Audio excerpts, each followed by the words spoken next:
वाद विवाद में आपका स्वागत है। मैं हूं डॉक्टर देवेंद्र प्रसाद राय। आज मैं आपसे असम के चुनाव पर कुछ बात करने वाला हूं। असम में 23 अप्रैल को चुनाव होने जा रहे हैं और वहां आपको मालूम है 5 सालों से हेमंता बिस्वा शर्मा वहां के मुख्यमंत्री हैं भाजपा के। उसके पहले सर्बानंद सोनोवाल वहां के मुख्यमंत्री थे।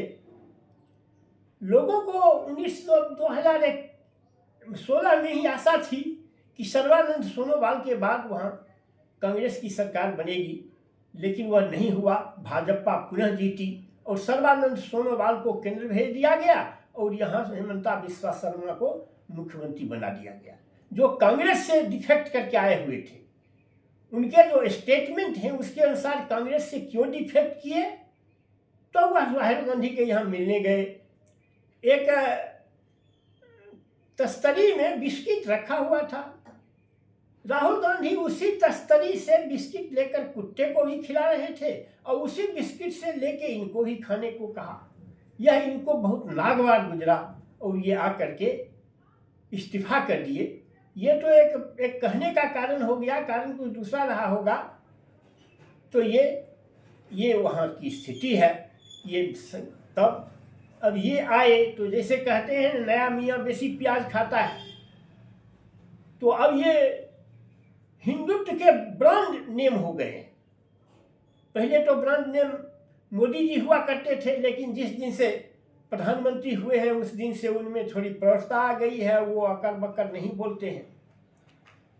उसके बाद दूसरे ब्रांड नेम तो योगी आदित्यनाथ थे, जिनका कटोगे तो मरोगे पूरे दुनिया में, ये बटोगे तो कटोगे पूरे दुनिया, पूरे हिंदुस्तान में, और या नहीं कहिए पूरे दुनिया के हिंदुओं के लिए एक संदेश चला गया। और एक उसके बाद ब्रांड नेम यही हेमंता बिस्वा शर्मा है। इन्होंने शुरू से ही हिंदू मुस्लिम पोलराइजेशन की काफी कोशिश किया। देखिए, करीब 1.5 लाख बिघा जमीन पर जिस पर कि लोग बसे हुए थे, उसको इन्होंने बुलडोजर से बुलडोज करके 1.5 लाख एकड़ पर बुलडोज करके और उसके घरों को तहस नहस कर दिया। वे लोग सब अब खुले आसमान के नीचे कहीं टेंट में, रिफ्यूजी कैंप में रहने को मजबूर हैं। और रिफ्यूजी कैंप की क्या हालत है उसका एक बयान में करता हूं। 600 लोगों पर 2 टॉयलेट है, एक पानी का नल है, बिजली मुश्किल से 2, 4, 5 घंटे रहती है। इस नारकीय स्थिति में ये लोग रह रहे हैं, जिन लोगों के घर को बुलडोज किया गया। देखिए हुआ क्या, बांग्लादेश से जो भी लोग आए, बांग्लादेश से आए मुसलमानों को ये मियाँ मुसलमान कहते हैं। तो जो लोग आए तो उन्हें तो आश्रय चाहिए था, तो प्राइवेट लैंड पर कौन देता उनको घर बनाने के लिए? तो उन लोगों ने फॉरेस्ट, ये चारागाह की ज़मीन या रेवेन्यू की जो ज़मीन थी, वो सब सरकारी ज़मीनों पर अपना घर बनाना शुरू किए। कांग्रेस की सरकार थी, कांग्रेस की सरकार तो उसके लिए परख पावड़े बिछाए हुए ही थी, किसी ने मना नहीं किया। अब उनके पास तो कोई कागज पत्र तो है नहीं,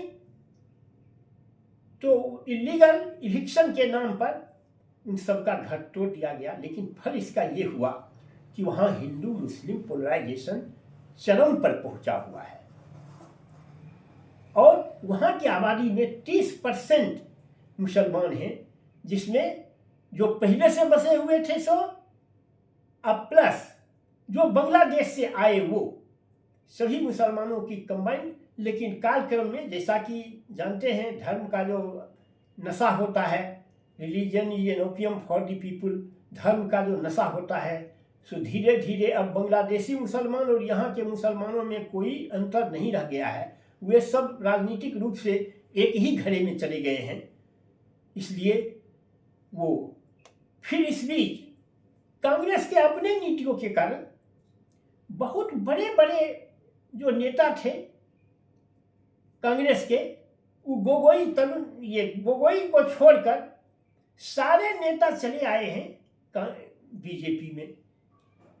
केवल, और जो नेता आए वो तो यह इल्जाम से आए कि अब ये कांग्रेस नहीं रह गई है, कांग्रेस आर हो गई है, यानी रकीबुल रहमान की कांग्रेस, यानी यह अभियोग लगा के आए कि कांग्रेस अब मुस्लिम लीगी कांग्रेस हो गई है।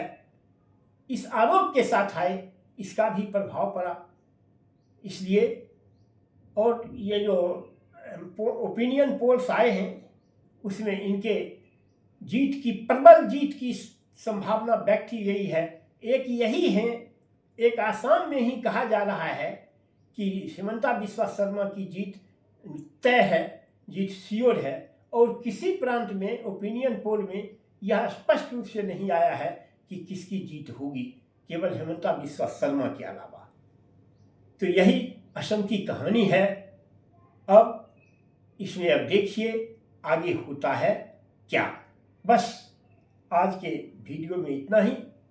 अब अगर आपको मेरी बात पसंद आए तो इसे लाइक और सब्सक्राइब करें।